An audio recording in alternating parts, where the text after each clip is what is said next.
So guys, as I said, মই তিল সফা কৰি আছো ৰাতি তিয়াই থৈ দিছিলো আৰু এতিয়া বস্তানকে ঘঁহি লৈছো বস্তাত ঘঁহি ললে কি হয় বাকলি বিলাক এৰাবলৈ সহজ হয় মা ও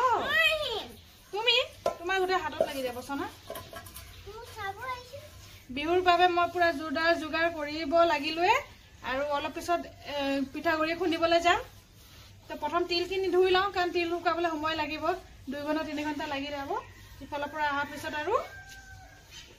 তিলৰ পৰা কি বনা চাও এই পৰ পেলাইছে তিলে কেনে তো কৈছ না লাগে বটাই দিছে পৰি গৈছে এনে ফুটল সো গাইস তিল বিলাকে চাইছে নে অলপ দেৰি সেকি থৈ দিছিলো চালনীখনতে লাগি ধৰিলে ইয়াত এনিতে ধুনিয়াকে মেলি থৈ দিম পানী হৈ আছে এটা শুকাই থাকিব চালনীখনত থৈ ইয়াতে শুকাই থাকিব ঠিক আছে বগা চৰণীখন এখন ঢাকি এতিয়া থৈ দিম নহলে মইনা চৰাই যিটো আছে মইনা চৰাই সব লেতেৰা কৰিব পেলাব বুজা থৈ দিম মোৰ বাবা